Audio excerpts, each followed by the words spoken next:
I thought I would start out, since unfortunately this is only an online class, and I can't really show you the ropes of the studio too much physically, you know. I thought I would show you this little walkthrough of a studio I was recording at the other day and kind of explain what's going on. So the name of this studio is United Recording, and I was working in Studio B. And this is a very famous studio. It used to be called Ocean Way Studio. And this particular room was one of their best rooms. They have a larger room, Studio A, which is also just gorgeous.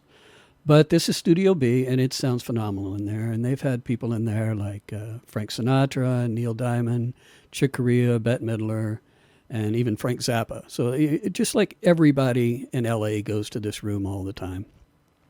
So let's just kind of walk through it, and I'll show you what's going on here. We're walking into the control room here, right? And the way the studio is set up, it's a small room. Nowadays, control rooms are much larger. So you have your main speakers up here, and these are called upstairs, usually is the slang term for them.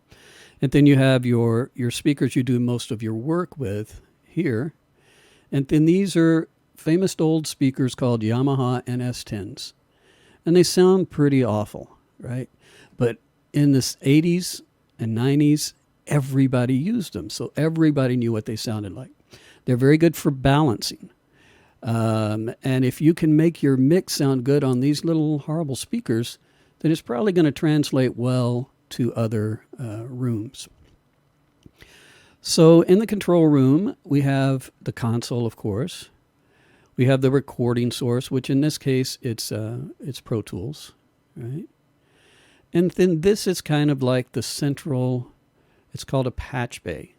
And this patch bay, let's see if I can zoom it all a little bit. So this patch bay is like guitar cable style jacks, right? And plugs.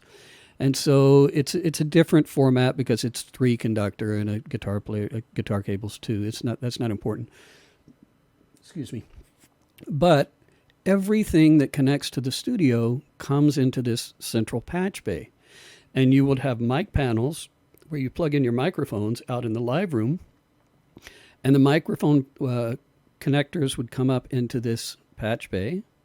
And then you would grab a cable and you would patch the microphone into the input of the console. Physically patch it like old style. They actually came from old style telephone patch bays. So back when they used to have to patch all the connections by hand, they would use these type of patch bays. And so apart from all the microphones coming up in here, every input and output of this console comes up in here. Every piece of equipment in the control room also terminates here.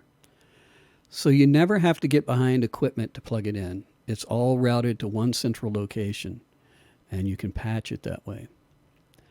So all of this stuff on this wall, this is called outboard equipment. And it's outboard because it's not part of the console. It's additional equipment. And these are things, whoops, oh, we went in the other room. Come back. I'm not ready to go there yet. Can I get back through the glass? There we go. All right. Try that again. So these are different pieces of audio gear that do different things. These are compressors, right? And they limit the sound level, so things don't get too loud when you're recording. So they squash them down. These are all different EQs. These are more EQs. They're called Pultec EQs. And we have more compressors. And then over here we have some effects like reverbs and delays and things like that. And then in the back of the room, in the old days, you see these big plugs on the wall. This is where the tape machines would be. And now, nobody uses tape anymore. It's very expensive. and it's really a pain in the rear end. It's incredible sounding, and there are still some people that use it and love it. But as far as the functionality versus what we're doing now, it's much, much nicer to be working in Pro Tools. So we go out this little hallway here, and they put all of the Pro Tools interfaces in the hallway.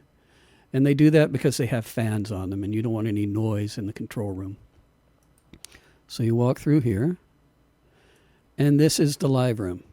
Now it's all beat up. It's old tiled floors. It's scratched up. It doesn't look pristine and new, but it's been used for thousands of projects. And if you notice here on the wall, there's a mic panel here. This is where you plug in all your microphones, and they're routed into that patch bay. And then you come over here, there's another mic panel. And then you come over here, there's more mic panels here. So this is the main room, or the live room. And any other rooms would usually be called isolation booths. So in this room, you would put the drums, and maybe you might put the guitar, but maybe you might run a cable to his amp in another room so you don't have any other noise in here. You'd have an electric piano, that doesn't make any noise, and you might have a bass over here, an electric bass. If you wanted to record something that made noise, and the reason you put everybody in one room is so they can have communication, so whoever the music director is, they can talk to each other.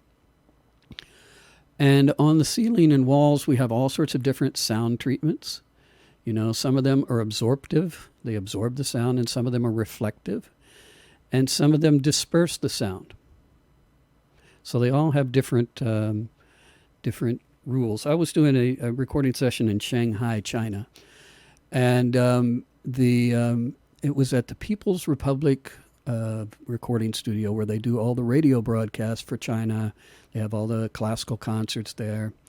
And the way they designed their room was all of these panels had two sides. They had a hard side and a soft side. And you could flip every panel in the room and totally change the sound of the room. So you could have more reverberation or reflective sound, or you could have it tighten up. The way that you do that in this room is you have these large panels like this, and there's a bunch in this other room I'll show you in a minute. These are called gobos. And so what you can do is you can do a couple of things with gobos.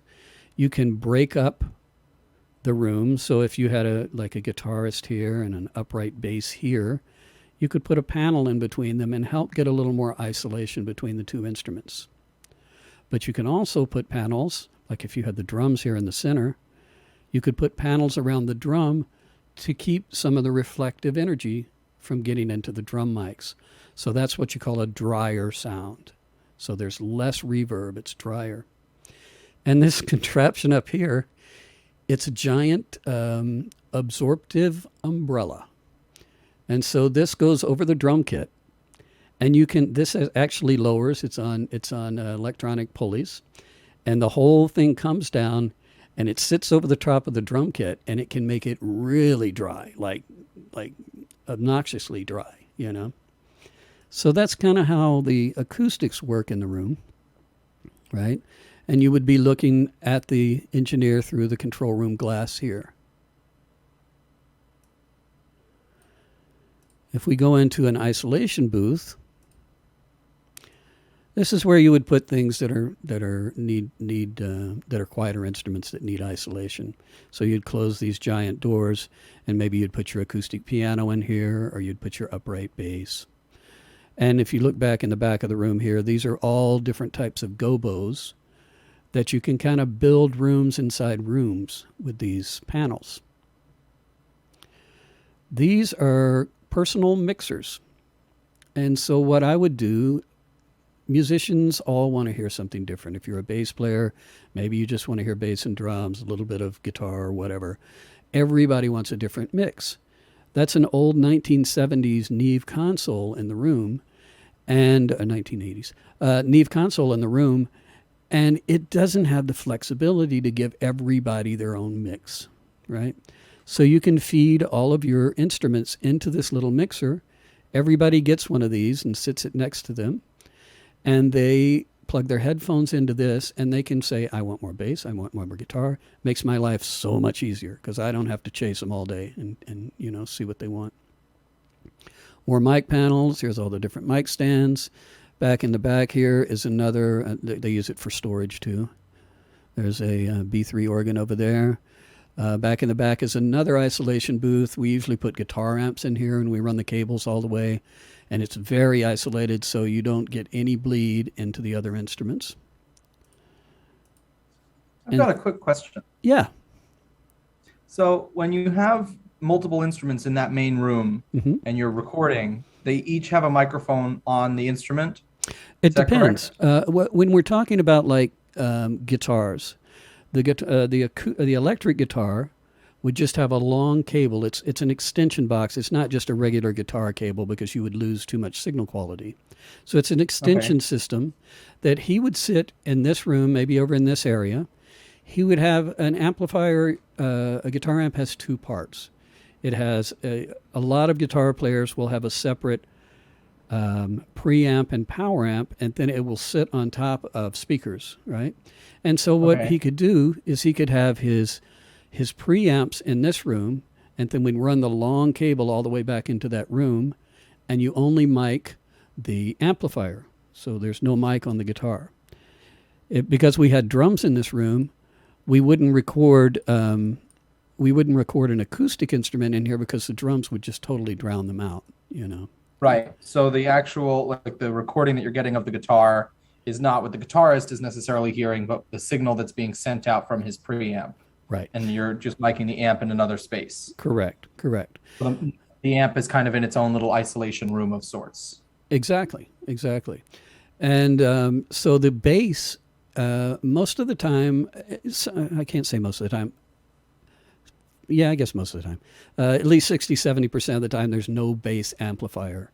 And you use a box that converts the signal from the bass into a format that the console can read. It's called a DI box, right? A direct box. Okay. So that's going to convert the bass quarter-inch cable into a microphone cable, and you run that into the console, and it changes the impedance. So it just goes straight from the bass into the console. Straight in. The drums. And so then go ahead. The drums would all have separate mics on them, so you might have a couple of mics or 3 mics on the kick drum. You probably have 2 mics on the snare drum. You've got a mic on the hi-hat, a couple of mics overheads, a mic on each tom-tom. So, a lot of times I'll have 14, 16, 17, 18 tracks just on the drums when I'm recording a session. So you have the two, like the guitar, the bass, and the drums all in the same room so that they can feel like they're playing together. Right. But the only audio from that room that you're taking is from the drums, really. From the drums and the direct signals. So if I had an electric keyboard in here also, he would use those same direct boxes and plug in. Right. And so that would go, and the bass guitar is just making the sound, like if you're in the room and you didn't have headphones, it would just sound like a bass guitar not hooked up to an amp. Correct. Got it. And then the piano we would put over here. In another room, you close those giant doors. And then over here, there's even one more booth, and that's usually for the vocalist, or if you're doing a jazz project, maybe you put the upright bass in there. Whatever you need isolation for. Gotcha. So that's this studio. God, I'm spending a lot of time here. Let's see here. And I wanted to play you, this is a typical studio, right? Let me show you one other thing here. So if you're setting up a small studio in your house, right? You want to position your speakers in a way that's basically an equilateral triangle. So you want your speakers to be pretty much the same distance from you as they are apart. And that gives you the most realistic feeling of what of how your music would translate to other systems. You can hear the stereo image well. You can hear what you need to hear in order to make the proper choices in mixing and in recording. And if you look around the room, there are these sound absorbers, which are similar to those gobos you saw in the other room, right? They're just they're usually stuffed with a very dense insulation. And what you do is you make the back of your room pretty dead, right? You don't want a lot of sound bouncing around back here because the back of the speakers put out a sound that's not desirable. The sound coming out the front is what you want. So you don't want to emphasize all this mud coming out of the back of the speakers. So you usually have that part of the room dead. And then you have quite a bit of space between your head and the back wall. And usually the back wall can either be absorptive or it can be reflective if you want to just disperse the sound around and not have it. The more absorptive you had, the less high end you have. Right? This is technical. It's not anything I'm going to test you, but I just thought it might be interesting. And then the corners of the room. So if you're setting up a little studio in your bedroom, you could use these same type of techniques, right? The corners of the room you cut off because whenever there's a corner, the bass frequencies build up, right? And then over here on this side, we have more absorption because there's, besides the direct signal hitting you, the speaker also spits out the side. And you don't want this side signal to hit the wall and come back to you because it would be coming back at a different time, because this is a direct source, and then this is a millisecond, 2 milliseconds different, and it causes a distortion. So that's kind of the basic way you set up a room. The other thing to know whenever you're putting speakers in a room, before you add a lot of furniture, before you add a bunch of gear, whatever you do, just take your speakers and you move your speakers around. The closer you put them to this back wall, the more bass you're going to get. Right? So if you have speakers that don't have any bass, if you put them right on that wall, it may not be the most accurate bass, but at least you'll have some low end. Or if you have too much low end in your room, you don't want those speakers close to the wall. So that's basically that part. And what I wanted to show you just because I thought it was really cool. When we started the class, I was playing Peter Gabriel music. I don't know if you guys are familiar with Peter Gabriel. He's an older artist, but amazing, phenomenal artist. Another person that really changed the recording industry. And so he has this studio, and he went about it in a totally different way. So I'll just play you a little bit of this, and you can see what Peter did was he designed his studio so that the engineer is right in the middle of everything, right? There's not all this isolation. There's not a separate control room. It's like a live concert. The engineer's right there with the musicians. So his point was he wanted the engineer to be just as much a part of the process. And even though the engineer maybe couldn't hear as well, there were really great aspects where as soon as the musicians played something, the engineer could play it back instead of walking in the control room and trying to hear what it really sounded like, what the engineer was capturing. They're right there. He just turns on the speakers, they listen, they go, So just I'll just play a few minutes of this and take a look. It's a really unique, incredible studio called Real World Studios. The Sound on Sound team travelled to just outside picturesque Bath to visit Real World Studios, a residential recording complex built by Peter Gabriel in the 1980s. I'm Dickie Chappell, and I'm Peter Gabriel's engineer here at Real World Studios. I'm sitting in the writing room, which is Peter's personal studio space.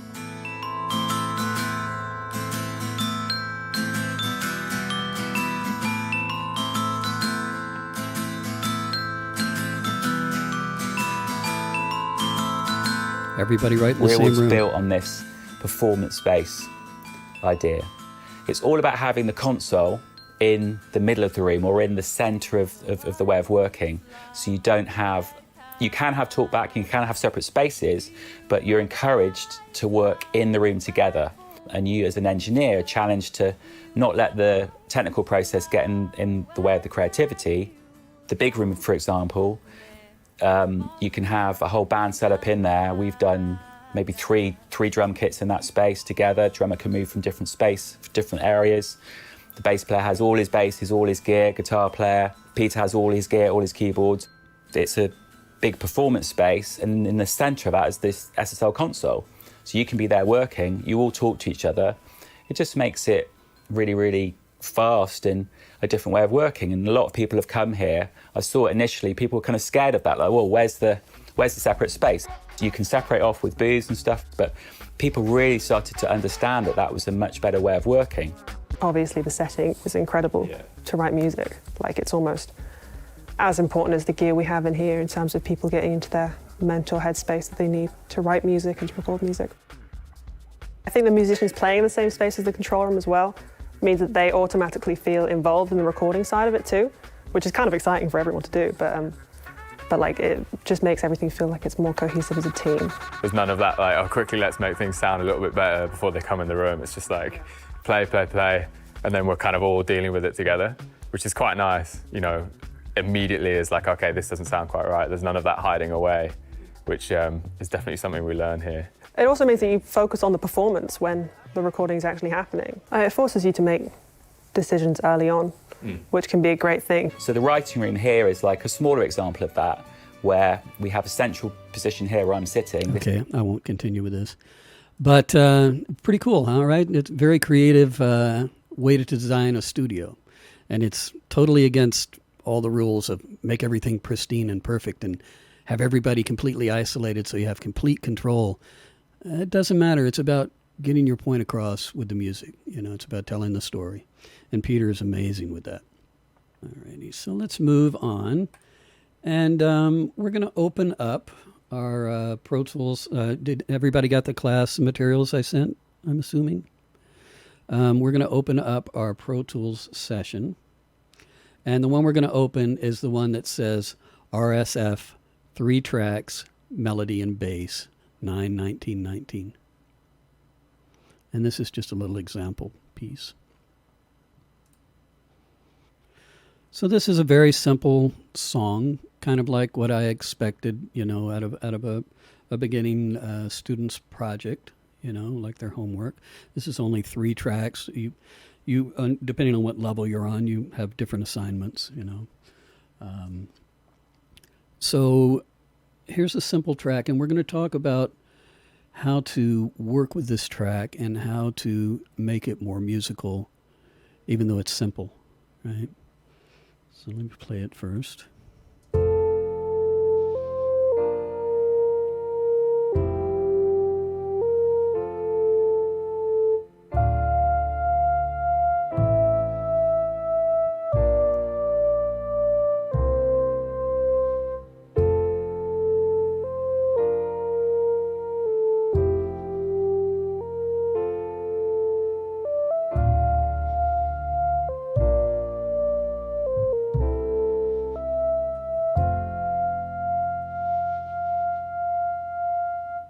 Okay, there it is, warts and all.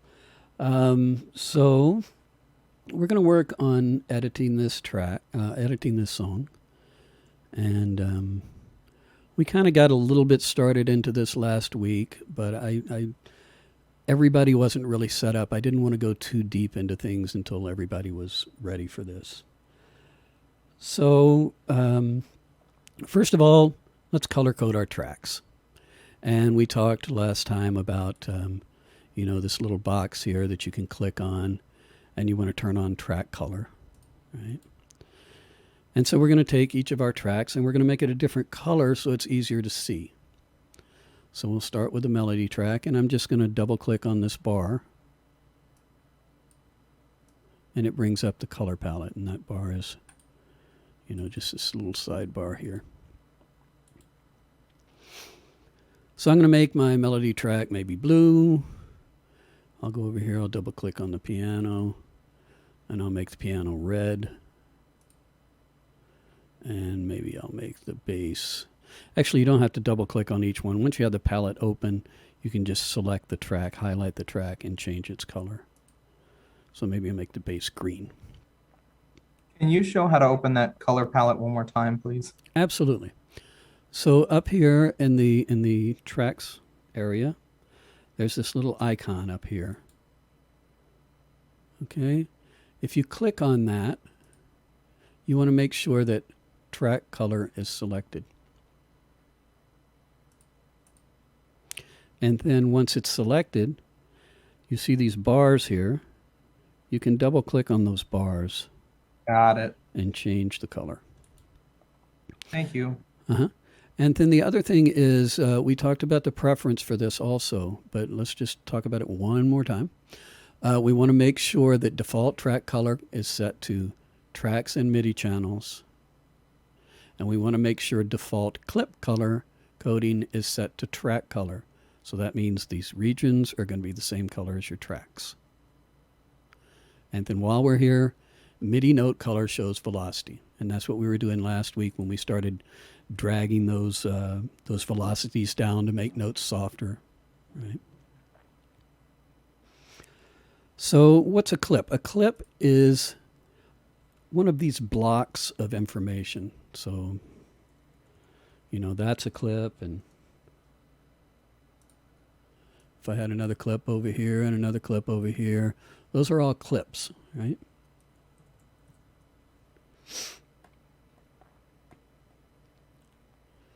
So if you have a track selected like this bass, and you don't want it selected, you want to deselect the track, you can hold down the Command key and click on it, and now there's nothing selected. So the way it works is it works like this on a lot of Pro Tools functions. So if you hold down the Command key and you select a track, and then you hold down the Command key and you select another track, now you have 2 tracks selected. If you hold down the Command key and you select a third track, you have 3 selected. So the Command key enables you to select and deselect one by one, and they don't have to be next to each other, But that's how you can select tracks in this window. That's not for editing this information. That's more for like if you wanted to duplicate a track, or if you wanted to anything like that, if you wanted to change the track itself, right? Also, if you right-click on this name, it brings up a submenu. And there's a lot of things in here, and you don't have to know what they all are. But this is an easy way if you need to duplicate a track, right? Or delete a track. You do it by right-clicking on the name, and then you have these options here. And we'll get into what a lot of those things do as we go along.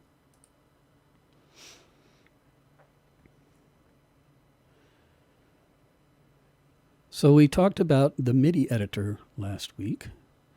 And the way you open the MIDI editor is there's a little arrow down at the bottom of the screen facing up. If you click on that, it opens the MIDI editor. I'll show you one other thing. I'm working this way because many of you are on 13-inch laptops, and it's the easiest way to see data and see your tracks at the same time. But if you double-click on one of these regions, it'll open up a full page of MIDI editor. So if you have trouble, if it's clumsy working with the smaller window, you can always open up the MIDI editor. And any of these windows that I talk about, you can find here in the Windows menu. So here's our MIDI editor. Right? And also the mixer is here if you wanted to see things more like a console style. So Pro Tools is laid out pretty well. It's pretty easy to find what you want. It's got all these headings here that we'll be going through as we go, but it's pretty easy to get around. We talked also about the gold box around the part of the edit window you're working on, right? It's kind of hard to see on Zoom, but there's a gold box around the toolbar. So if you're working in this area, you click on this. If you're working in this area, you click on this. And then in the MIDI editor, they're the same tools that are in this top portion, the tracks editor, except you have different controls over them, right? So when you have this selected, we talked about our F keys last week, which We had, if you hit F1 through 4, it changes our modes up here. So right now I've got tracks selected. So if you hit F1 through 4, it cycles through your modes up here. You want to make sure in grid mode that it's not purple. You want the blue grid. Right? And if you hit 5 through 10, it will cycle through these tools. Right? So all your F keys enable you to get to your tools quickly. And the last thing that I'll say about this toolbar is make sure that you're on the right tool because there's submenus underneath. Keep it on the top tools for right now, right? We don't want to be, especially you get into audio and you're in time expansion mode or something like that, loop mode, it can really confuse you. And then the other thing is to make sure that you're not in Smart Tool, which is when all of these are highlighted. And you can just click on another one to turn it off. Right? It's a quick review. So we're going back to the MIDI editor now. And we have those same tools. We can switch down here. Now you'll see these tools move down here instead with my F keys. Right? We have our tracks list over here. And this is crucial. So the tracks list shows the same tracks that we have up at the top, the same MIDI tracks that we have up at the top. You can see in this first column here, there are gray dots. In order to edit a track or to see a track, you have to have these selected. So if we wanted to work on the piano track, you would click on the piano track and you'll see the little pencil. That means you're editing the piano track. You can have two of them open at the same time. You could see the melody. They're different colors. You could see the melody and the piano part at the same time if you wanted. But you're only editing one at a time with the pencil tool. It's confusing at first. I don't recommend it. I would turn that off. But just make sure that when you have a track selected with the little dot, that you see the pencil beside it, and that way you know you're editing. Next to that, these are the track colors. And then these little icons here show you what type of track it is. And so these little icons tell you it's an instrument track.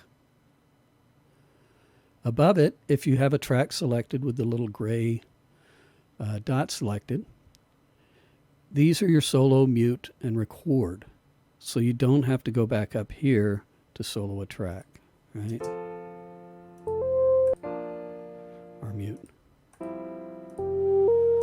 Right? We have our tools. We talked about those. Excuse me. We talked about the grid a little bit. We got started on the grid. We'll dive into that more today. Over here, we want to make sure that the A to Z is on. This is single keystroke mode, right? So that means that I can just hit one key and do my edits as opposed to using a modifier like Command to make my edits. If you look right here, there's a little, see those two little bars there? If you click and drag on those up or down, it makes your notes skinnier or fatter. So that makes it easier to edit.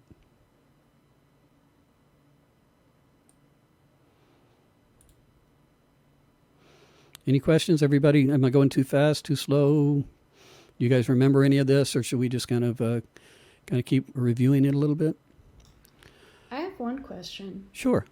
For what you just showed us, those little lines, is there, maybe with the scroll, is there like a key command? There are some key commands, but I haven't found the one that makes it fatter like that yet. There are some key commands, like, for example, I have a problem with my mouse. I have one of these trackballs, and when I try to scroll with the window, look, it jumps huge. Mine too. Right? Okay, I got the solution. I just found it. Hold down all three modifier keys, and look at that, nice and slow. Right? That's great. Yeah, that's a good one. We have Option, which is the same as our T and R keys that we've been using to zoom in and out. So if you hold Option down and you scroll around, you can make them fatter, longer.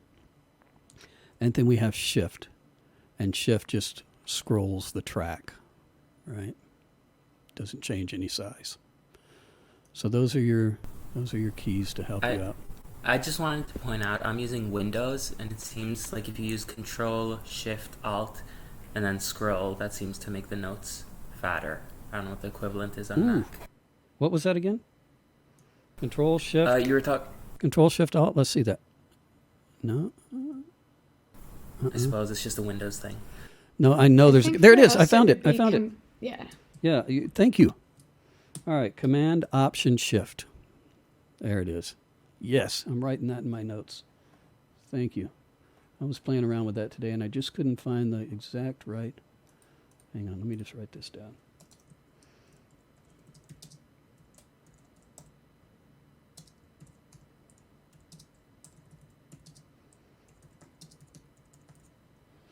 Perfect. So let's close up. Let's see here. Let me make sure I got everything good here. So go ahead and we'll set our grid. You can leave it on probably 8th note for right now, or 16th note. We're going to work on the melody. Maybe there's a 16th note in there. So we'll scroll this down and put this on 16th note. Make sure that this little light is on so you see the actual grid markers as you look at your tracks. Okay. What else? You can, if you want to close this editor back down, that same arrow is here, and you can just click on it to open and close the MIDI editor. And then over here is a keyboard, which you can click and hear the notes. Right. And then if you have this window open, we're not going to be using it now, but this enables you to see different types of controller data. So this is our velocity, right? And we're gonna stick with this window for right now because there's a lot of information down here. There's many things that you can change, and I don't want to get too deep until we have the basics down. So this little triangle right here, see that? That opens and closes that little velocity strip, data strip. I'm going to use my new command. Look at that. Oh, I'm so happy. All right. So we're going to go to the melody track. And we're going to work on the melody. And I'm going to turn off the piano. Right? So the piano is on with the pencil. I'm going to turn it off first, then switch to the melody.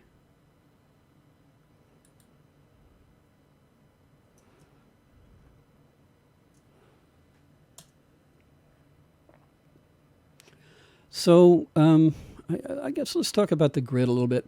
So many people believe that the gridding of music or quantizing of music has been overused, and it's kind of taken all the life out of music. And I agree. You know, but you know, if you can't play things in well enough, which is me, you know, to make them sound really good, there's nothing wrong with using the MIDI tools to edit and make a nice performance.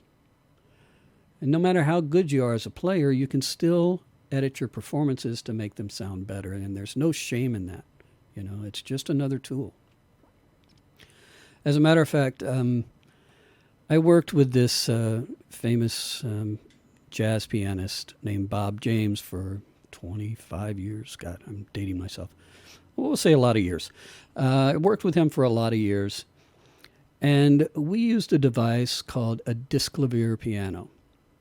And a Disklavier piano is an acoustic piano. It's a regular concert grand, except it has full MIDI capabilities, and it's like a player piano. So he was the co-founder of this group called Foreplay, which I was fortunate enough to make a bunch of their albums. And when we would record the piano, I would set up the mics and we'd get a great sound. And then we would also record the MIDI into Pro Tools into the sequencer. So I'd have the audio tracks and the MIDI tracks. And, you know, Bob was a phenomenal player, and you know, he rarely made any mistakes, but he might have that perfect solo that he could never recreate. And now we have this MIDI data here, right? So he's playing this great riff, and he blows a note at the end, or blows a note in the middle, or hits two notes at once, and he's, ugh, God, I hate that.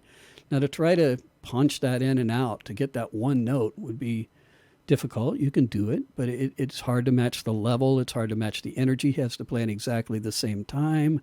It's hard to do, right?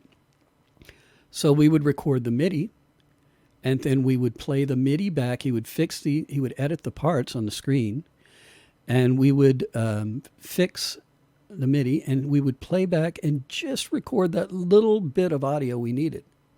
So we wouldn't, because the MIDI wasn't 100% accurate because it's a mechanical keyboard, and there's a lot of setting up that has to happen. And so we would just record the parts that we needed to try to preserve as much of the original performance as possible. So that's an example of you know, a phenomenal player still using these same tools that we're going to be working with today. Another quick note about Bob is he would come into sessions, and we would have the charts there, and maybe, you know, each guy would write a song and they would bring it in. He never saw the song before, and he'd be sitting there at the piano, and he would play something incredible, you know, just like an amazing like little composition based on what he was reading on the chart. And the other musicians would be in the control room with me, and they'd say, oh, Bob, what are you doing? What was that? You know, play me that again. I want to hear that. We can use that for an intro, or maybe that's the ending of the song or whatever. And Bob would have no idea what he just played, you know, because he's just sitting there working out the song. But he's such a genius arranger and composer that he was coming up with all these incredible pieces. So I learned very early on, always in record. Never miss a moment, you know, because there can always be that magic. And even if back in the day, we had these machines called DATs, digital audio tapes, and it was just a little cassette tape. And even if it was a regular cassette, no matter what the medium was, it wasn't that I needed the finished audio. I needed the ideas, and I needed to make sure that I always, as an engineer, was capturing and keeping that musical workflow moving forward. And the other thing as an engineer is just try not to ever get in the way. If your opinion is needed about something sonic or even something musical, that's one thing. But the point is you're trying to get a performance out of musicians. So all that got a little sidetracked, but we were talking about the grid, right? All right, so if we look at our ruler, you'll see that along the top are our measure numbers and our beats. And then there are these subdivisions, right? So right now our grid, if we set our grid to quarter note, we would only see the beats. If we set our grid to eighth note, we would see subdivisions, right? So there's the quarter note here, and the eighth note here, and the quarter note here, and eighth note here, right? If we set it to 16th, it would divide more. So now we got 4 little lines. I don't know if you can see the little lines on Zoom, but there's heavy lines on the beats, and then lighter lines, these little gray lines, right? And those are our subdivisions. So if we look at our counter, let's get a big counter here.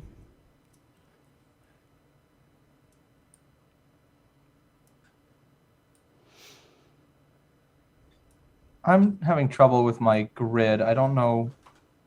When I go to change the subdivision, it doesn't look like anything's changing. Okay, make sure that this little green light is on your grid, or you won't see the grid. I'm sorry, I'm having a hard time seeing your screen. See right here? Grid. Oh, got it. Thank you. Yep, no problem. So we go back to the top, and we look at our counter. And as we look at our counter, you can see these are measures. These are beats. So if we're in 4/4, there's 4 beat to a measure. I'm sorry if I'm explaining stuff you already know, right? I just want to make sure that I'm being thorough, and please don't hold it against me, all right? So as we're going through these subdivisions, we have measures, we have beats, and then we have ticks. You know, the subdivisions would be like if you're playing music and you're counting 1, 2, 3, 4. So that would be one measure in 4/4 time. If you want to play faster notes, right? Those faster notes would be subdivisions of those beats. So if you've got 4 beats, right? The subdivisions, if you wanted to have 8 beats in a measure, those would be called eighth notes. 1 and 2 and 3 and 4, or 1, 2, 3, 4, 5, 6, 7, 8, right? So if a beat is 960 ticks, it's just a little math here, right? And you wanted a subdivision of exactly half of that, then if your next eighth note would be 480 ticks, right? So this is bar 1, beat 1, and that's the second eighth note of the measure. And if you wanted to divide further, you could do 16th notes. 1E and a, 2E and a, 3E and a, 4E and a, right? So those divisions would be every 240 ticks. So if I go back to the first measure,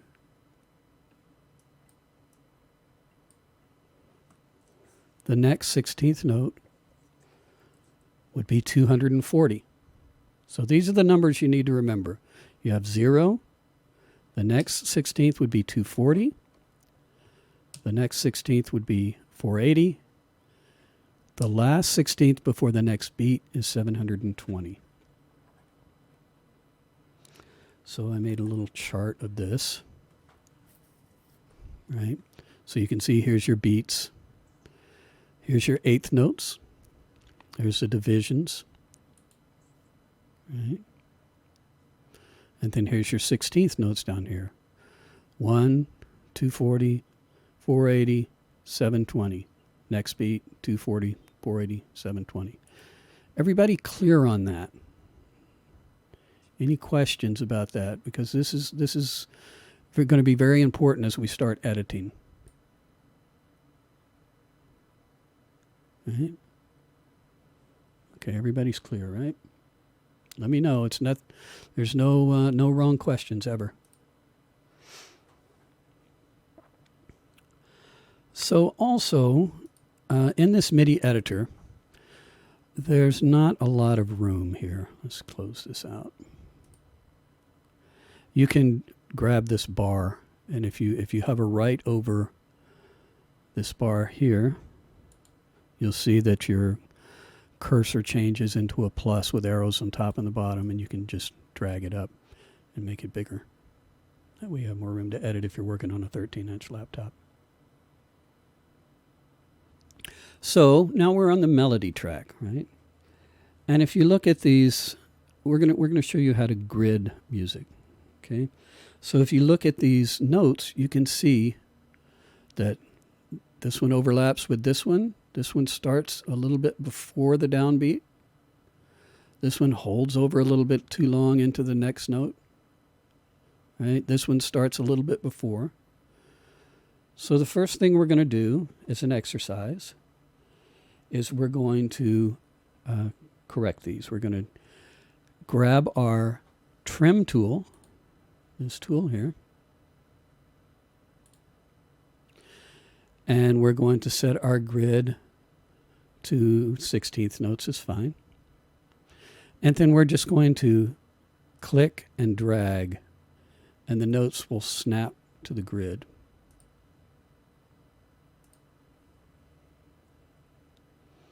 So I'm just going to go through and quickly do this.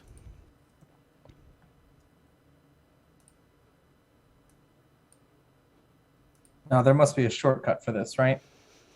For doing what? For snapping them to the grid? Yeah. Well, there's quantizing, but we're not there yet. Quantizing is, Okay, got it. is another thing.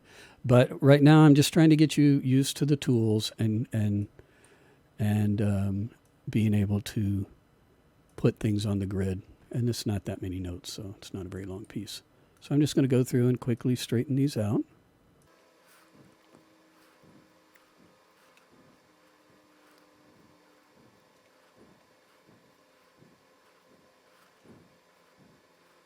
So I'm just clicking on each note. I feel like the guy in the you ever guys see The Joy of Painting? You know this guy? It's an old guy that used to do Is painting. it Bob Ross? Or? Yeah, exactly. I feel like him. You can make these notes any way you want. Just click and drag. Right, there we go. So there we go. We're done with that. And I'm going to zoom back out. I'm going to use my... Also, if you're confused, if your notes disappear like mine just did off the screen, like they're below, if you look down here at the bottom, you can see these little blips that let you know if the music, if the notes are below your window or above. And so mine are below, and I'm going to hold down my 3 modifier keys and scroll upward and bring them back into view. So we talked briefly about MIDI velocity last week, and MIDI velocity is in the MIDI format, it's how fast you play a note. So if you play a piano note soft, you're actually playing the note slower. If you play it hard, you're playing it faster, right? And so the sensor in a keyboard is actually measuring the speed in which you hit a note. And so that's called MIDI velocity. And MIDI velocity has a numeric representation between 1 and 127. So there's that many slices of resolution of dynamics. There's only 127 different ones. You can't play in between 101 and 102. It doesn't read it. It doesn't know. That's the current MIDI spec for dynamics. There's going to be a new MIDI spec coming out in a few years that'll increase that resolution because many computers and software can handle it now. And the more resolution, the more accurate a sequencer can produce reproduce a musical performance. So we set up our little preference that MIDI note color shows velocity. And if you look at these notes, you can see some of them are darker than others. By the way, one other quick thing here. I still have a note selected here, right? I don't want that selected. If you click up in the ruler area, it'll deselect the notes. So the louder notes are darker and the softer notes are lighter color. So I want to make this phrase have some dynamics to it, right? Let's take a look at this. Can you review again? I'm sorry. Sure, no problem. All of my notes are currently the same shade of purple. Okay, So did I'm you sure enter? there's some setting Oh, that yes. I Okay. missed. So go up to your setup and down to preferences.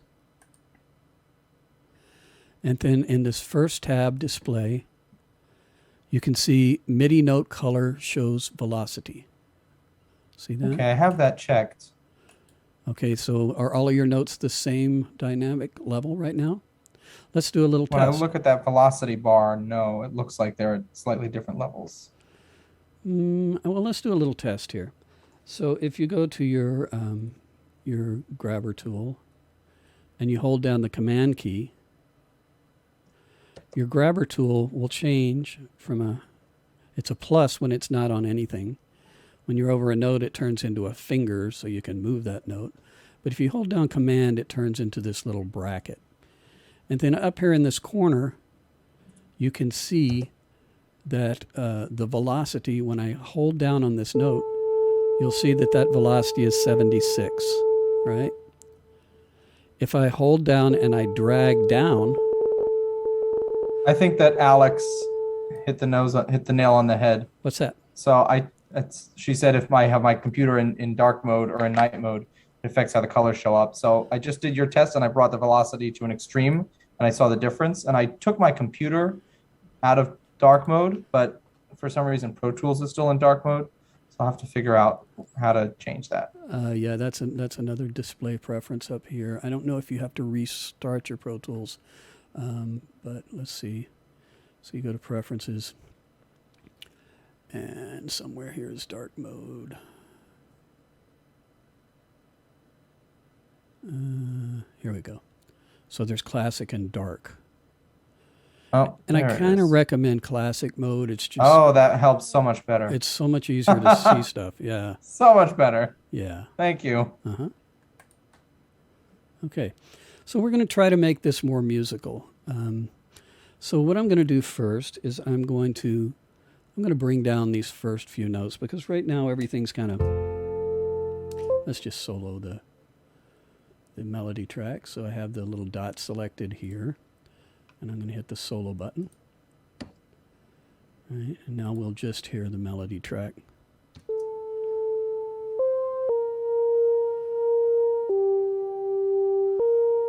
Right? So maybe we want to make the lower notes a little softer. Maybe the whole opening phrase we want a little softer. So let's do that same deal where we have our grabber tool, and we hold down Command.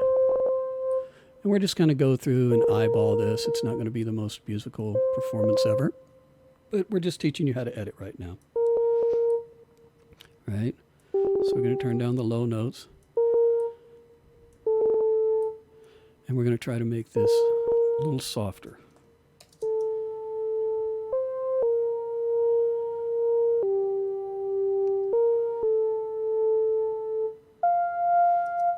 So yeah, maybe we want a little break there. Maybe we can do all sorts of things to make it more musical. This is your creativity. You can do what you like with it.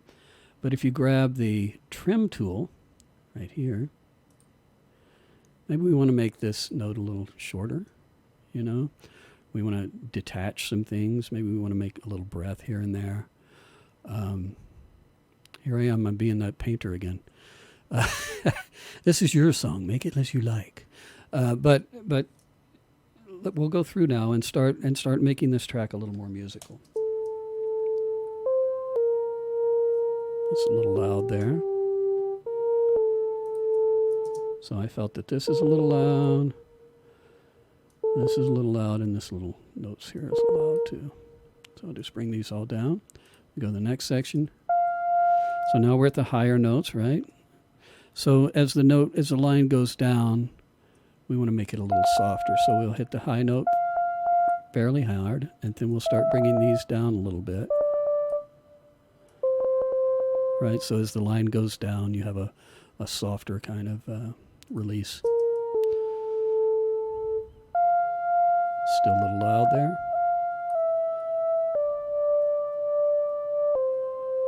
Right? So that I didn't grid very well. So we'll grab that and pull it back. And I'm using my F keys now to switch between tools quickly, right? So I can go very quickly between my crop tool, my trim tool, or my grabber tool by just hitting the F keys.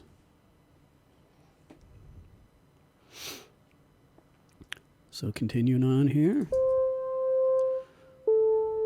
So bring those down. And you can kind of just go through and visually see that these notes are too loud, you know.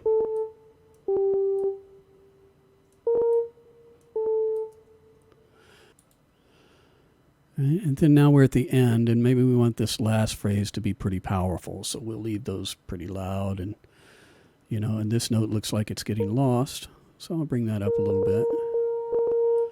And then we want the big note to be grandiose, so I'll bring that up, and maybe we walk these lines up a little bit with velocity, and just trim it and make it sound musical. You know, use your own musical taste.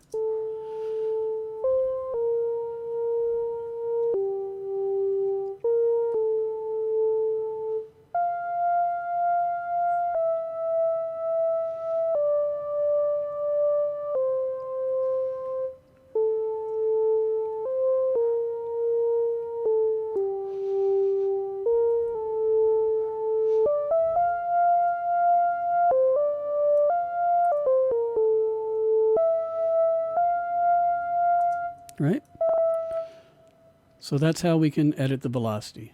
So no matter how you get those notes in there, you can change the timing, you can change the release, you can put little breaths in between notes, you can make it more musical. Is there a way to edit the volume of a note, like starting volume to ending volume?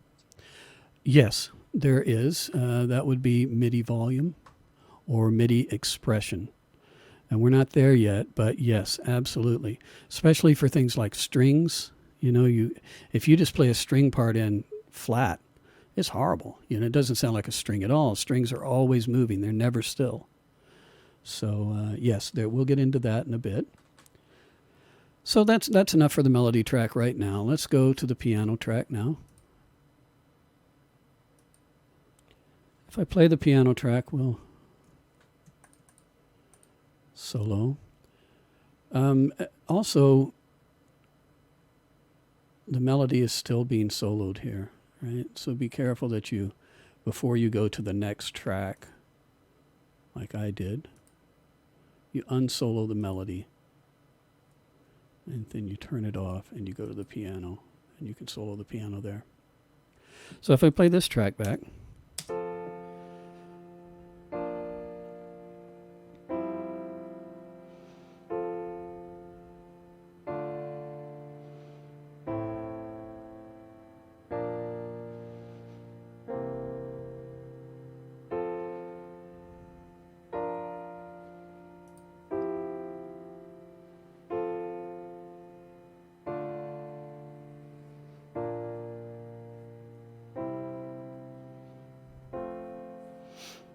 okay, so they're just block chords, and it's very basic right now. So we're going to work our way through making this more musical also. If you hit Control-Option-A with your cursor in the MIDI screen, right? So I'm going to zoom back out. Control-Option-A will fit your data into that screen, so you can see your whole performance there. So if this was 100 bars long, it would squish it all down to one screen. But that's a quick way to get back. Control-Option-A. And I'm sorry I don't know the Windows commands for these. You'll have to struggle along and figure it out there, Noam.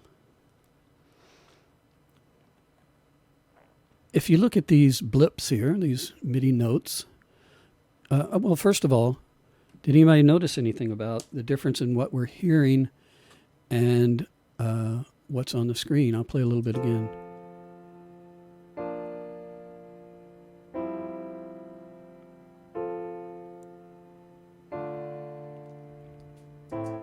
Anybody? So the difference is that there's sustain pedal.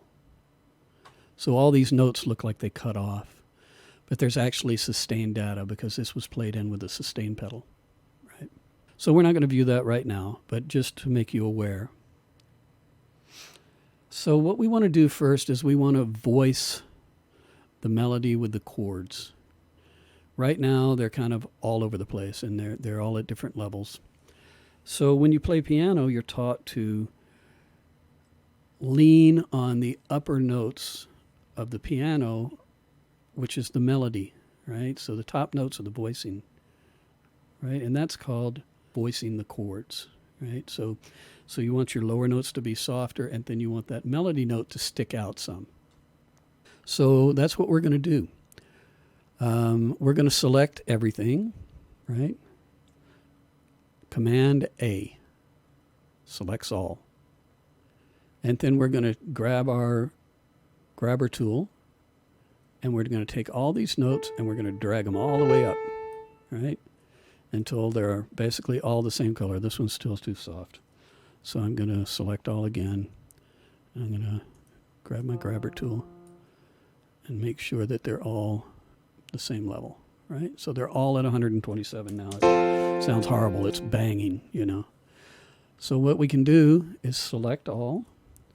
We're going to bring them all down quite a bit. So I've got my tool again. We're going to bring them down and make them much softer. So it's Got more of a musical sound to it.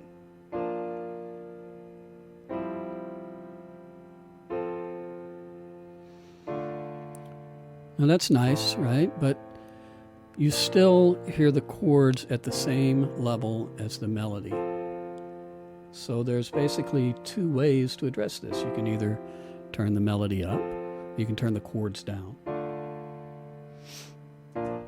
So let's go through, and the way you can do this is you can, if you have the grabber tool, right?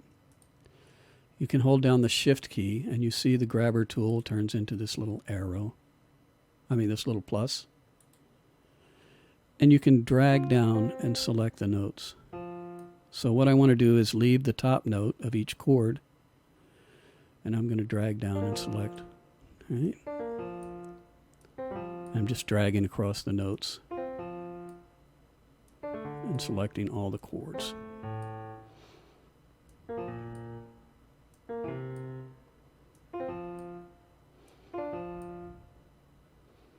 And then you can even do, you can drag if you can, not hit the melody note, you can drag as much as you want. So I'm just selecting all the chord notes like that with the melody still on top. So now we can use our same tool. Hold down the command key and use the grabber tool, and we're going to pull the velocity down on these notes. All right, so now when I play it,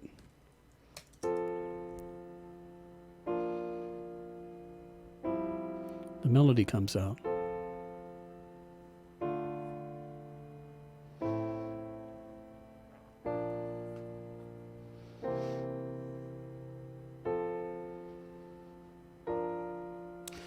So this is just the most basic MIDI editing, that we're just scratching the surface here, but I want you guys to be able to learn these tools and be able to do this with your tracks, your homework assignment. Right. So now let's move to the bass. I'm going to turn off this solo first. I'm going to uncheck the piano. And I'm going to check the bass. So we'll just go through and do our same deal. We're going to clean up the bass track some. So we go back to our trimmer tool and we just start fixing the bass the same way we've been fixing everything else. So I'll zoom in a little bit so we can see. And for the bass, I can switch to make it a little easier to click on the right thing. I can switch to eighth notes. Okay. And, with bass, a lot of times it's good to leave a little space in between the notes, because bass speaks better when it's not just, one long. Let's go back to 16th. I think it works better. So I just go through, and this will take about a minute. You just clean up these starts mainly, and then we get to here, and look, there's an extra note, right? We don't want that. So we'll go to the grabber tool. We'll select it and just hit the delete key. Then there's an extra note over here too, a little tiny one. Grab it. You can circle around it or you can click on it and delete. We'll go back to our trim tool and just finish this.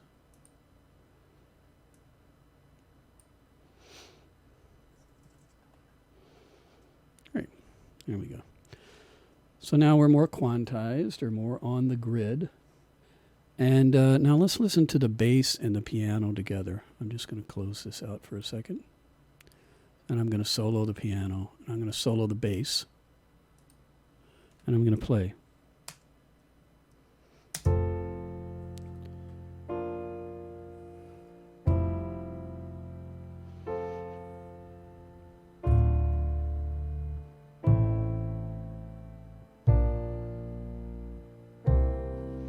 Okay, to me, the bass is too loud, right? And how do I address that? There's a couple of ways. I can either, I can bring all the bass notes down using the velocity technique that we just did, right? Or I can adjust the volume. And in this tracks window, in this tracks part of the edit window, you can see there's actually 2 volumes. So over here on the side, there's audio volume and audio pan, right? There's audio volume and audio pan. I don't want you to use those at all right now. Okay, we'll save that for audio. Right now we're working in MIDI. If you look here, you see another volume and another pan. So this is how we'll adjust our volume levels using MIDI volume. And pertaining to your question earlier, Daniel, this is the information that you'll be editing to make your string swells and that type of thing, right? So we're just going to grab the bass and turn it down a little bit. You know, not like 15 or 20 or something. Get them a little more balanced.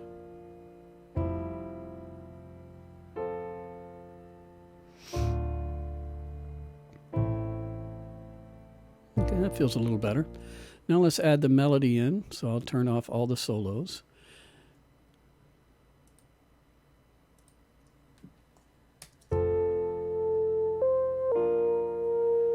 Yeah, the melody's a little bit loud maybe. So I'll grab the melody and I'll turn that down a little bit.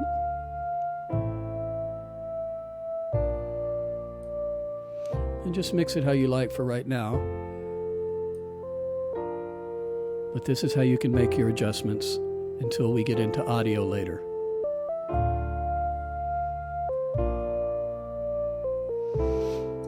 So if you're an undergrad student and you sent me this as like a first or second draft or something, I'd say that's pretty good. You know, you had to have 4 tracks, so maybe you added a little drum beat or you added something else to it. So that's a good starting point, right? But what can we do to make it a little more interesting? And especially if you can't play piano well, how can we make the piano part more interesting? So first we need to clean up the tracks again, right? So we're going to go through and we're going to grid the start of all these. I'm going to go down here, open up the MIDI editor, deselect bass, and select piano. And did we already clean this one? Looks pretty good. Yes, we did this one. Okay, great. All right, so suppose we wanted to, there's many different ways to have piano accompaniment, right? You can have like, you know, oompa, oompa, oompa. You can have all different rhythms. You can have bass notes and then chords. But what we're going to do is make a broken arpeggio out of this piano track. And so what we'll do first is we're going to just go to 8th note, grid. Right? And we're going to go and we're going to change the start time of these notes. Now I have everything selected. If I clicked on something, it's going to affect the whole track. We don't want that. So I'll go back up here to the ruler bar and I'll click and deselect everything. So now we have our trim tool. And we'll just go through and using the grid, we'll click through these. Looks like I didn't really clean this up. You just didn't want to watch me clean it up again. All right, so here we go. Sorry, I must have gotten confused. All right, I know it's tedious. So anyway, so there we go. So there's the first couple of measures. Right? Now we have some more movement. Maybe on this next measure, we want to have the roll go, have the arpeggio go down, right?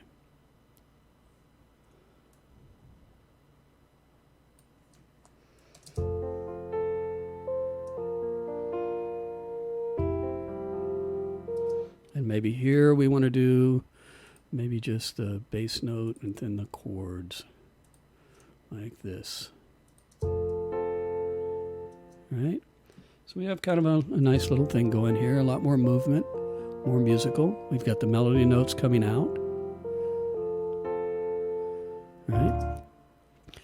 So that's grid mode, and that's how you can make arpeggios and things like that in the piano. I want to show you another mode now. So we're going to actually get out of grid, and we're going to go to slip mode. So now in slip mode, I can move things freely. So say on these next couple of measures, I want to make just like a little roll on the piano. I want to hit the chord, but I want it to roll up. I can just shorten these a little bit instead of following the grid, right? And you can do these to taste. You can, if you want a faster roll or a slower roll, you just move them in a different area. And so then we get something like this.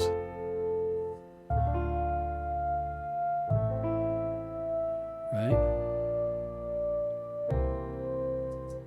So we're creating a part that's more musical.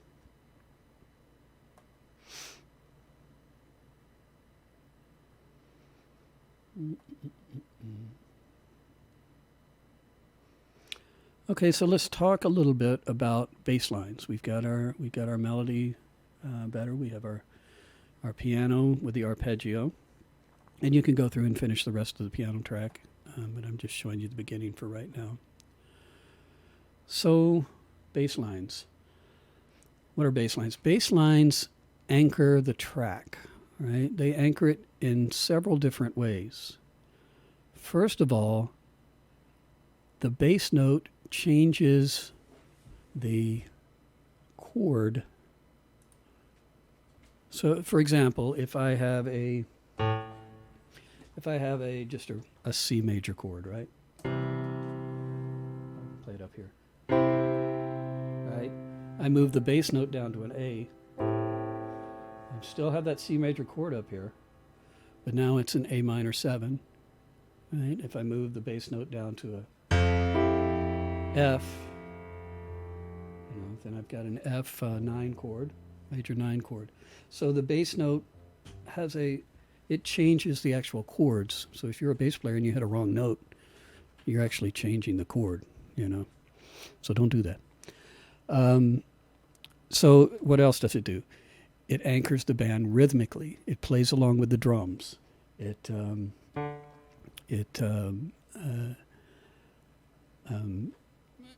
can have bass lines. It can also provide movement, and it can provide counter lines, So let's take our bass track. I'll go back to bass here.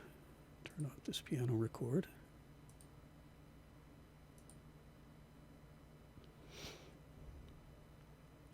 And say we wanted to turn this bass line into a kind of heartbeat rhythm, like a boom, boom, boom, boom, right?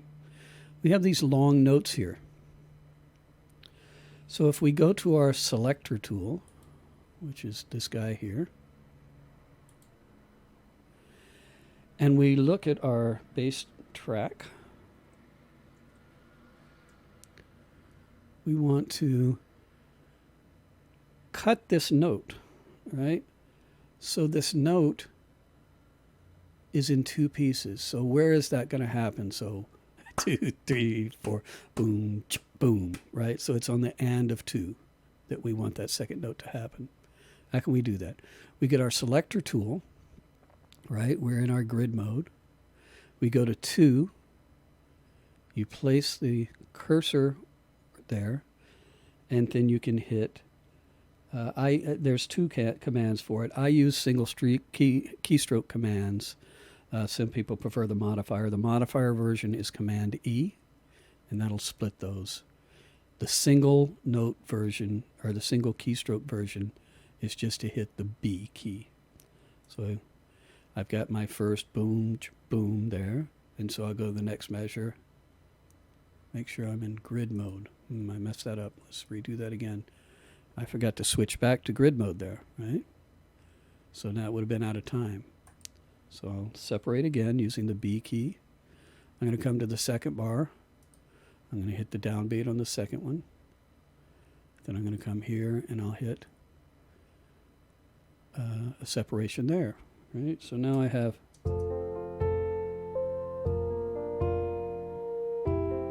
right? I'll just continue on here for a minute.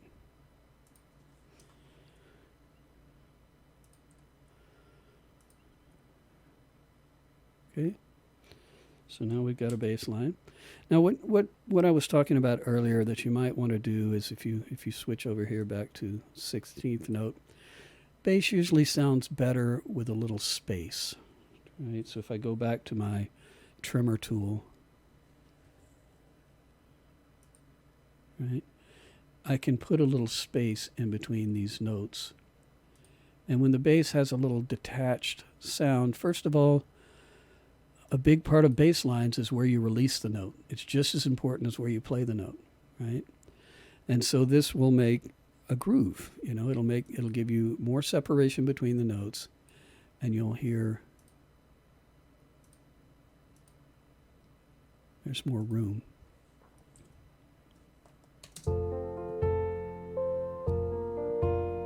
Right? So you can hear those notes more clearly. They're not ringing into each other. So if we wanted to make a little walk down here, suppose we want a little stair step that goes down from this F down to this D. Maybe we'll put an E in there. How can we do that? So first I'll use my trim tool and I'll expand this out. And then I will go back to my selector tool. And I'll click here on 4. And I'll separate with the B key. I'll deselect those two notes. And then, I know it's a lot of tool switching, but with the grabber tool, I'll select that note. Now I'm in grid mode, so I can just pull it down. So now I have a walk down. All right? Real simple stuff, basic editing. Okay, there's a couple other things. If you want to move those notes up and down without using the hand, if you have a note selected, you can use the arrows. Right? If you want to move the note an octave down, shift arrow down.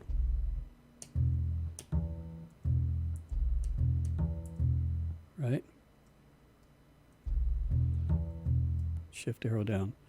If you want to duplicate a note,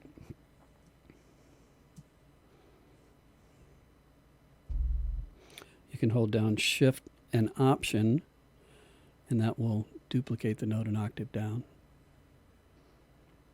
Okay, so let's kind of go through some of the stuff again, just as far as mixing the stuff, right? We'll close this window out for right now. We get the first few bars done.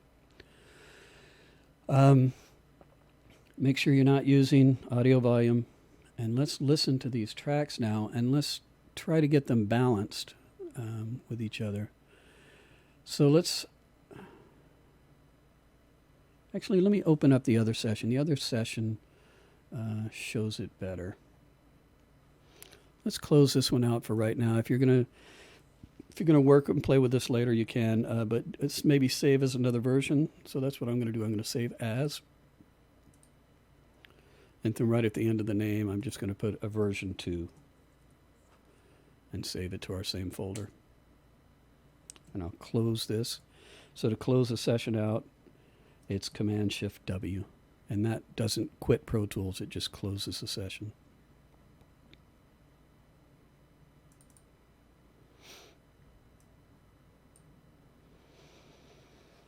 So let's open this one that has 4 tracks now, and we'll talk about some other type of editing. Oh, let me get this one over here. Actually, I have it here already.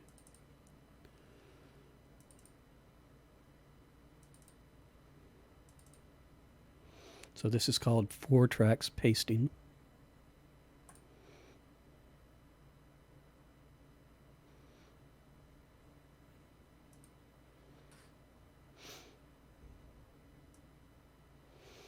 So we'll go through and we'll quickly.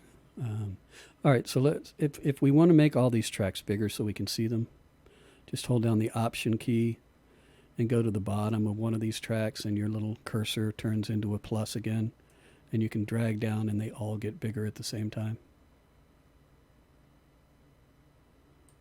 Okay, so let's take a listen to what we have.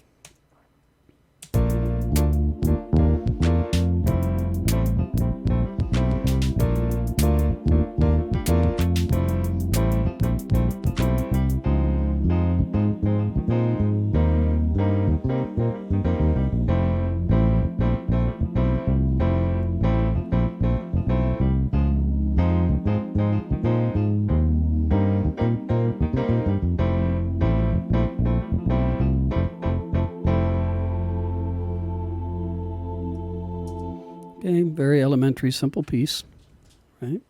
So what happens when we get to bar 5?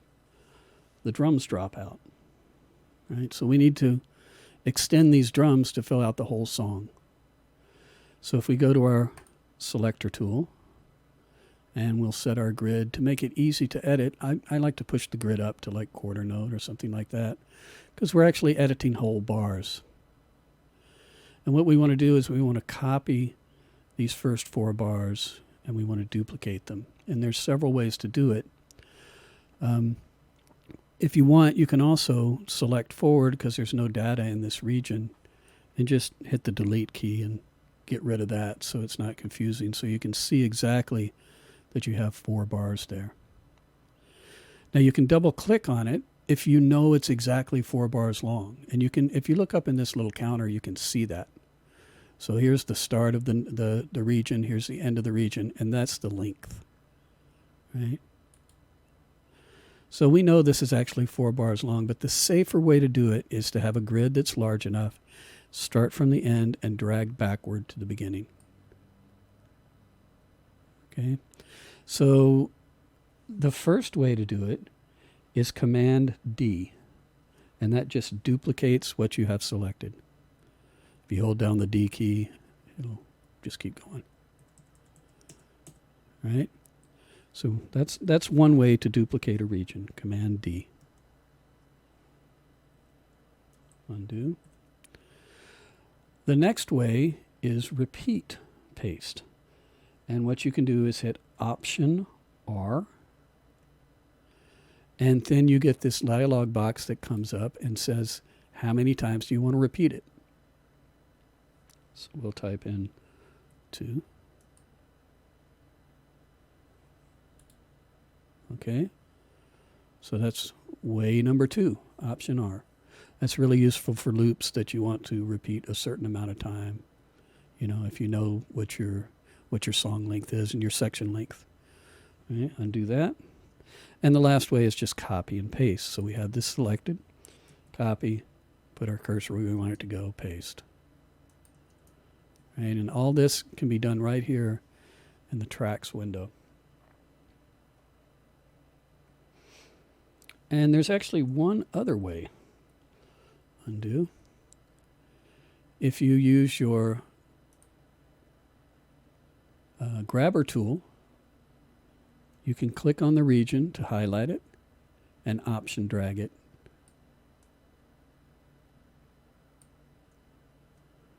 Okay, so that's 4 ways to do the same thing.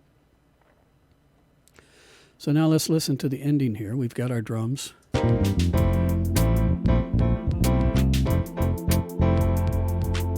The drums keep going, right? So we don't want that. I'm just going to grab my selector tool and I'm going to delete. Right?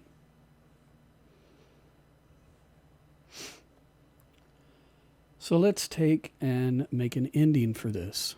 Right? So we got to this point. Now we'll open our editor. We'll go to drums. You can see the little blips down here, so I need to scroll up. We'll go to the ending. So let's get rid of this note. That doesn't need to be there. So we have this. Right? So let's add something to hit that last ending, right? So what we're going to do now is we'll use the 4th tool of our tools, the pencil tool. Click on pencil tool, and then we can come over to the keyboard and figure out what sound we want to add. So I think I want this snare drum here. And so I'm just going to draw in with the pencil tool notes on that snare drum track. All right, so bump, bump, bump, bum, bum, oops. Switch to 8th note.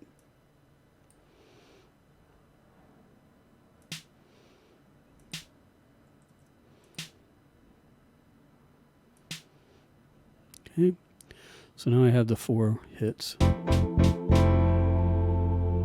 Okay, Not sure why those are so out of quantize, but anyway, that's the idea, is you can do that. And then maybe we want to make it more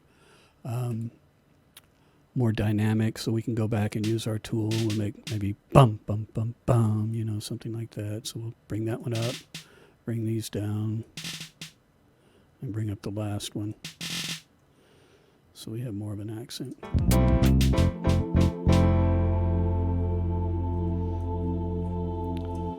I think this track was quantized at one point, and I purposefully messed it up, and I never went back and fixed it, so I apologize for that. If we want to add a kick drum hit with that, we can just use our grabber tool, select it, option drag, and now we have another note. So maybe we want to hit there and hit there. Right? Basic MIDI editing. Any questions on any of that so far? Everybody clear? It's pretty straightforward. Same thing with the piano. You know, if you wanted to, if you didn't have a keyboard, which some people are still waiting for keyboards, and you wanted to draw in notes, if we go to the piano track, and we solo, we'll go to the end here. Right? And I wanted to make a C major chord. You can just use the pencil tool and hit a note, pencil tool, play a C, right? We can grab it then with our grabber tool, and we can option drag it up. Actually, let's go up here. And we'll go up here, we'll go here. So there's a C chord, right? So if we want to make that into a rhythmic pattern, you can select all those notes and do the same thing by holding down the option key. You can pull that whole chord, and you're duplicating.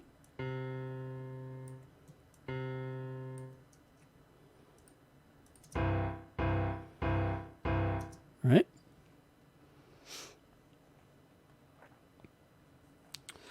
So all of these things, I mean, this is the point of your whole assignment, right? You want to make something musical out of whatever song you chose. And it's going to be, if you're undergrads, I look at the instructions and see exactly what your requirements are, but there's different levels. The graduate students, I think, need 6 or 8 tracks, and undergrads are 4. And the song needs to be 2 minutes long, but you want to have a melody.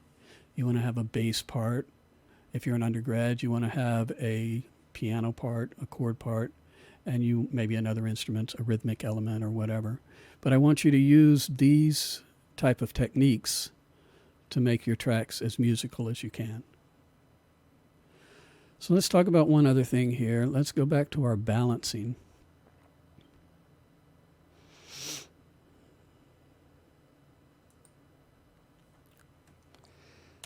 And let's talk about how to balance bass and drums. Right? We'll take a listen to this.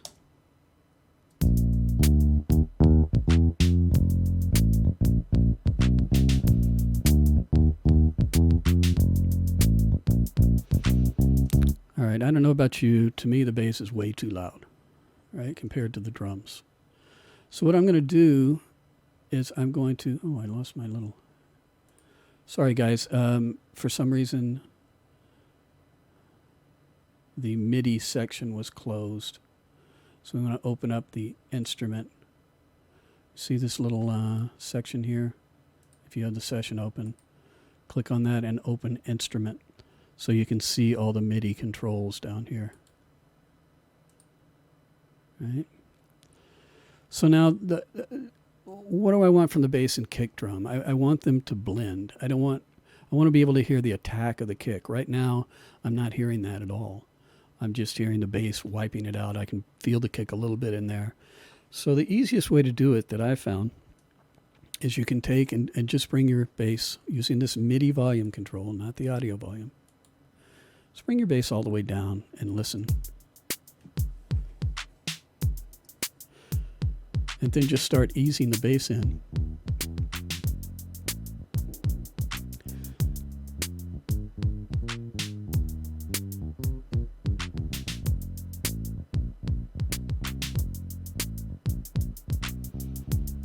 Okay, this quantizing thing is driving me nuts. So I'm going to show you guys how to quantize real quick.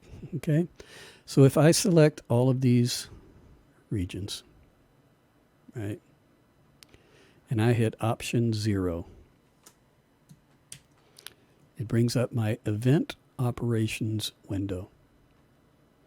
And this is where I quantize notes. There's a lot of different ways to quantize here. You can quantize by 16th notes. You can do tuplets. You can do 7 in the time of 2, or whatever you like. You can offset your quantizing. You can randomize it. You can swing it. You can only include it and exclude it between certain areas, and you can tell how strong you want it to be. And you don't need to know all that right now. We're just going to use 16th note, and we're going to hit apply. And you'll see all the little regions move. Can you show how you open that event operations window one more time? Absolutely. Option 0 on the numeric keypad. Is there another way to do that if we haven't gotten a keyboard with a numeric keypad yet? Yep. So here we have event operations under the event menu. Come down to event operations, and then you'll see quantize. And that brings up that dialog. So go ahead and just select all that and quantize it so it's not so annoying.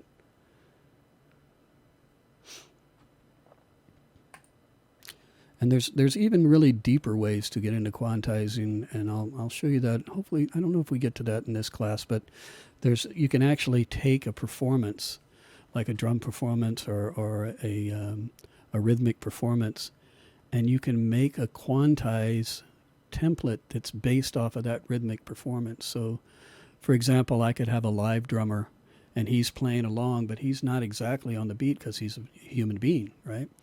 I could make a template that would exactly mimic the way he's playing and put these notes exactly in time. So if I'm trying to align, let's say, hand claps to a snare, right? And that snare that he's playing may be a little early, a little late, and you'll hear all of those different fluctuations. And so there's ways to actually quantize to a human element, which I'll show you that sometime. All right, so we're balancing the bass and drums. And so we're just going to bring it down low and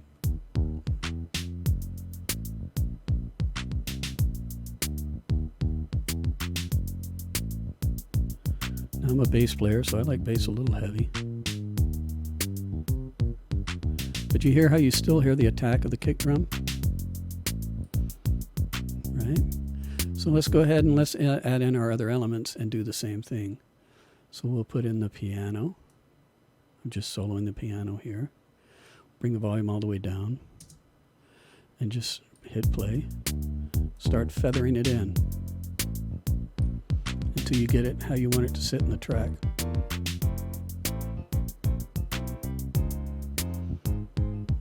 Right? It's a little too loud. Right? We'll do the same thing to the pad.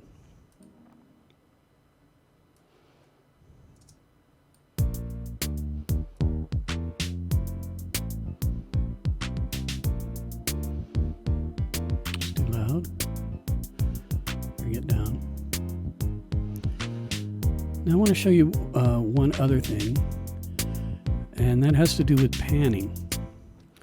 So if you have an instrument and it's in the center, right, and you set your volume level, when you move that instrument, the further you move it outside of that center area, the more apparent it gets.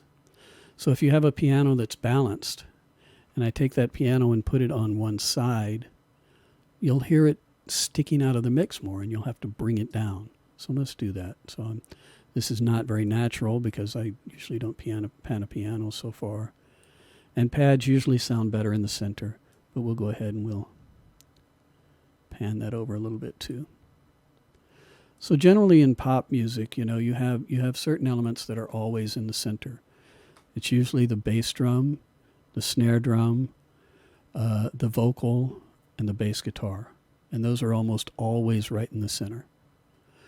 The other instruments, like guitars, you can pan out and have some width to your mix, have some interest.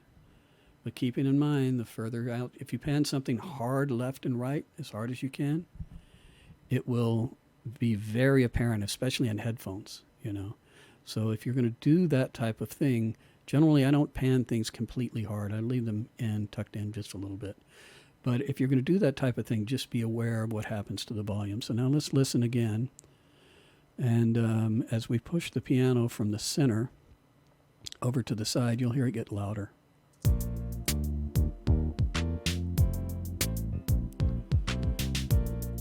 You hear how it sticks out of the mix more now?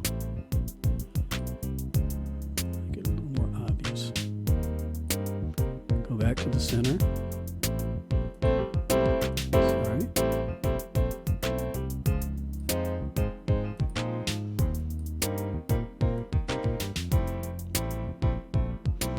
We'll get it pretty balanced in the center here. Keep hitting the Option key.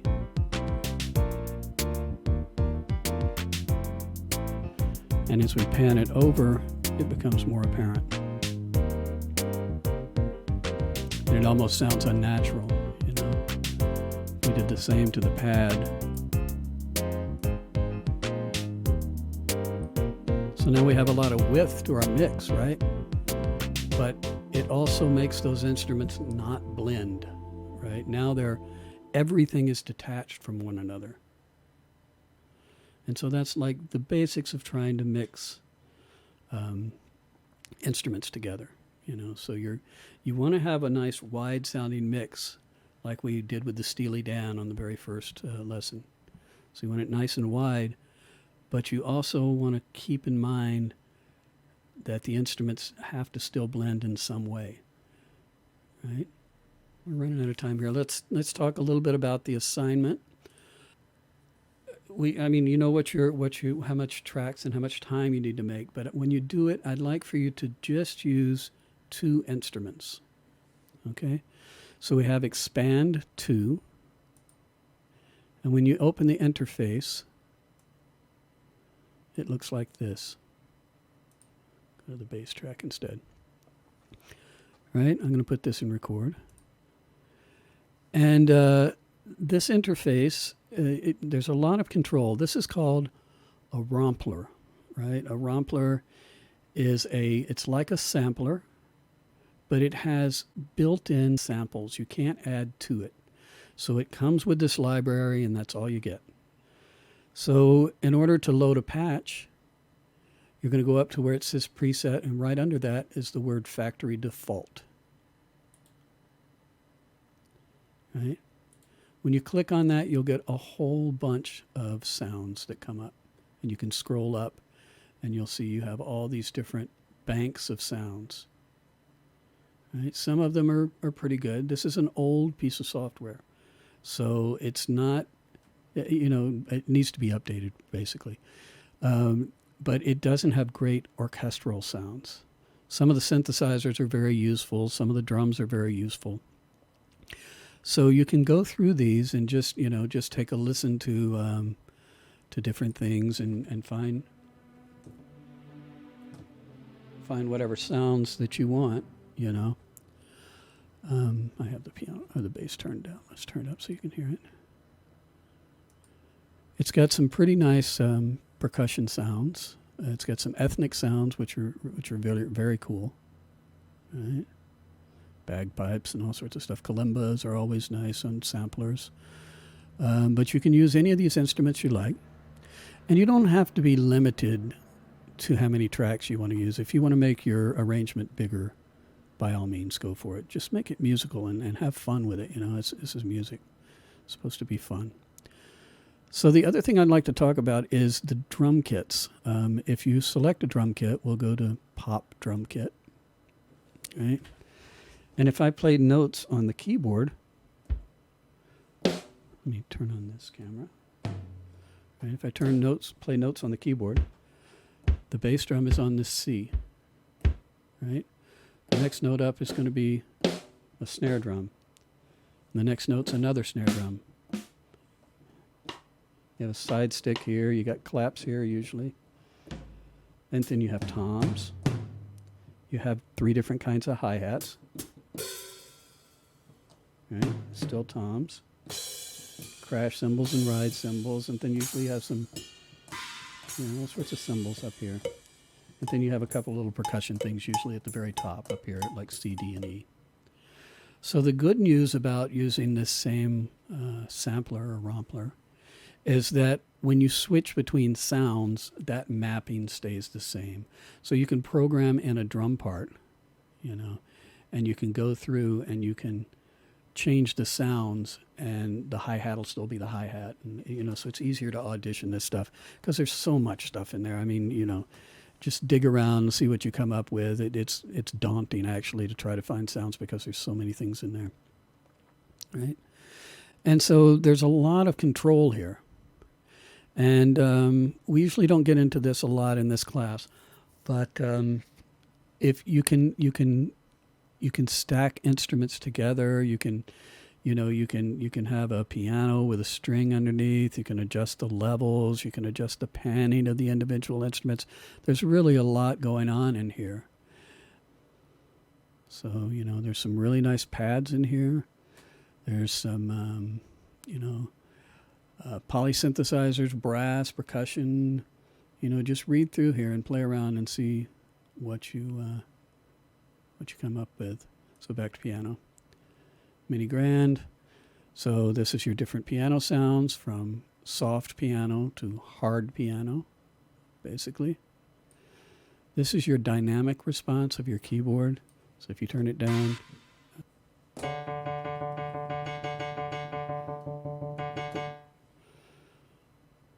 if you turn it up, and then you have your reverb down here, right? And you can mix how much reverb you want with this. Still panned on one side.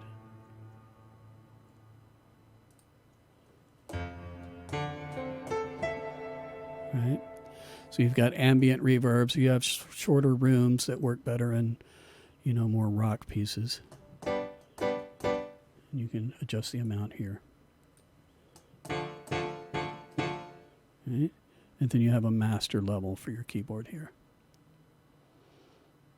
So that'll get you going on your assignments. Hopefully you guys have a better clue of how to operate the system. I think for the last thing, I want to play you just a piece to kind of let you know what's possible. Can I ask a question about the assignment? Sure. So, so we have 2 more weeks, right, till the final product gets submitted. Is that correct? Correct. Okay. So, essentially what you're looking for is just to show improvement by next week, and Absolutely. We can ask you any questions? Correct. Okay, so there's no harsh thing oh, this has to be done by next week, or... Well, I want you to turn something in so I can see that you're working. That's all. Okay. But the final is done in 2 weeks. Okay. Right? Thank you. So I'm not going to be judgmental about it. Right? Are you going to be sending us feedback, or Yes. not so much, only on the last product? I can send you feedback every week. Right? Oh, okay, just wondering. Thank Yeah, you. no problem. So did everyone see their little feedback videos? Are they interested in seeing them at all? If you did, I'm going to probably go ahead and delete those so we don't take up the Dropbox space for you guys. I have plenty of room, but I don't want to take up your space with all those little videos. So if anybody didn't see theirs, just let me know and I'll send it to you again, but I'll go ahead and delete those. It's a video project and I don't have the video set up, so it's going to take a few minutes. Any other questions for me, guys? Professor, I had one question, if that's okay. Mm-hmm. So, the song that I chose is a relatively simple classical piece. It's expected that we sort of flesh it out a little bit too. If we could just add things that maybe aren't necessarily in the original. Absolutely, yeah. Absolutely. So you can you have to shut your mic. We're getting an echo there. You can take your piano part, right, and you can base things off your piano part. For example, you could take your piano part And you could double your piano part and put it on a guitar sound too, and maybe have the guitar rolling the chords a little bit. You can make orchestration out of it. You can have flute parts. You can have just whatever you want to do creatively. I'm mainly just trying to teach you the techniques here.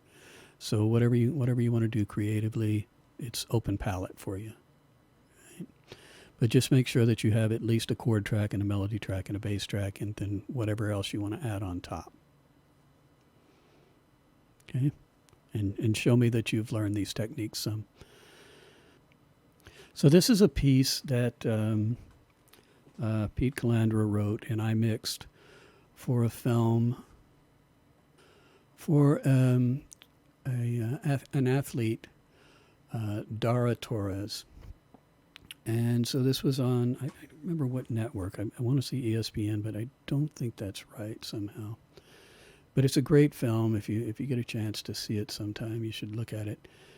And Pete is very good at film composing and scoring, but he's also very good at MIDI manipulation.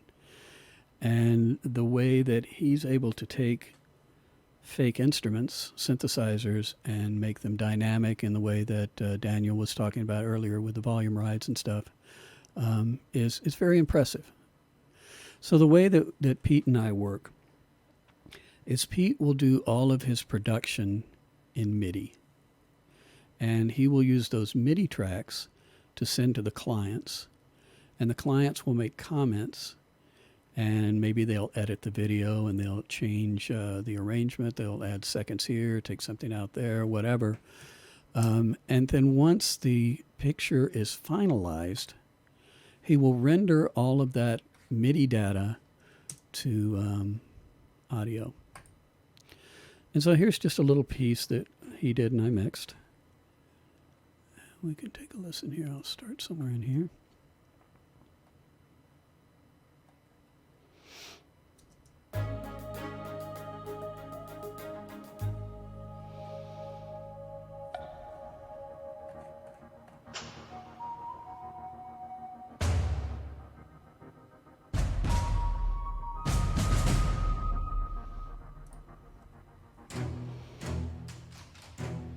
So we're going through different moods and tempo changes. Notice how he uses motifs and how he changes the orchestration for different dynamic effects.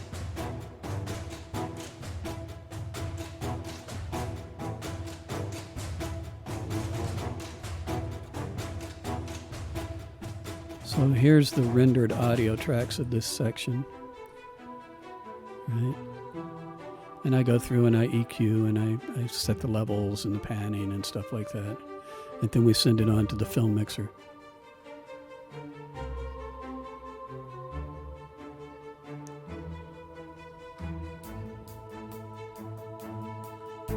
And so the tempos are changing to match the picture. Right? And here's the motif of one of the characters in the film.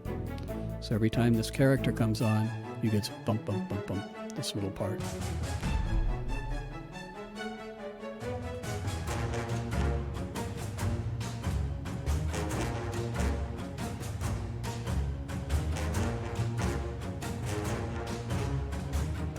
So this is all under dialogue, obviously. So the way that I've mixed it is purposefully keeping things out of the way of the dialogue. I still want things to accent. I still want things to pop out, but I want the voice to be clear on top of it at all times. That's just a little cue. This is an hour-long film, but I kind of wanted to show you what's possible with just MIDI sequencing. There's no live instruments at all on that. Yes, I have a question. Yeah, go ahead. So this was all MIDI that was kind of turned into audio tracks. Is there a particular reason he chose to do that? Because he has, probably $100,000 worth of film libraries that I don't own. So he has every string library, he's got every brass library, percussion libraries, all of this stuff. And I'm a mixer. I'm not a film scoring guy. So there's no reason for me to make that kind of investment. And also, for longevity, if you left everything in MIDI and then maybe that company went out of business and Pro Tools went to version 47 or whatever, it's possible that you would never be able to play it back again, right? So by committing it to audio, you're guaranteed that at least you have something you can work with. And even better is if you make the audio files the complete length of the piece. So even if Pro Tools went out of business, you would have WAV files of the entire score from beginning to end, right? And this is how you archive audio and how you archive music projects, right? So for a project like that, would it start with a composer and then go to Pete and then go to you? Pete is the composer. Okay. Right. So Yeah. generally it starts with Pete's got a great film scoring class. If you want to check that out sometime, it's really, really interesting. Generally there's a meeting that happens between the composer and the directors, and maybe they'll watch the film and they'll talk through and they'll make comments like, I want something emotional here. It's not musical comments. You don't say, I want an arpeggio here, or you don't say that type of thing. Sure. Because they're film people, right? And so they're talking about emotion. And you don't want to get technical, really. You want to talk about what you're trying to present in the story, the same way we were talking about storytelling earlier. So they'll have a meeting and they'll talk, and then Pete will go back and he'll write some music. And then he'll present it to them, and he'll write it to picture. And as the picture is progressing through, maybe at 1 minute and 3 seconds, this thing happens. He'll put a little marker on his track so he knows that happens there. And then he'll watch the movie more, and he'll put another marker where this happens, and then he'll kind of figure out how to make these different themes attach to each other, and how to tell the story. So in this process, is there, I guess there's different ways to do it, but is the music generally being written in a program like this, or is it being like actually notated out and then put into a program? No, it's not being notated. It's being written on a sequencer. It's many more steps, and when you're trying to be extremely experimental, it's almost impossible to write out the score, and then you would have to write out an entire score, and then they change, they cut Right. 15 seconds out of the film, or they flip some. A lot of times they'll flip scenes, and you have a piece of music Sure. that's written through 4 scenes, and they'll flip scenes 3 and 4.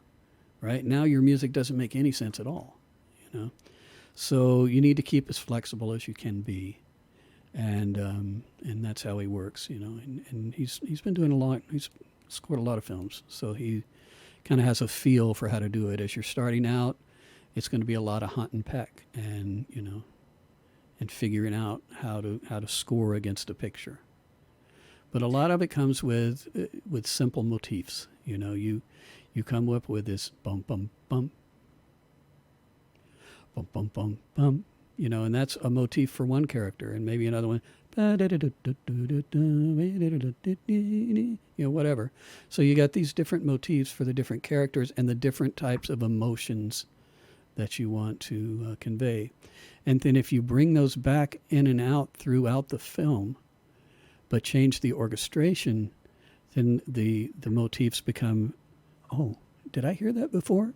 It's a totally different instrument playing it. Now it's a guitar or whatever. But it triggers a memory response, and if you use it in the same way for different elements, it tells the story. The music is just as much a part of the story,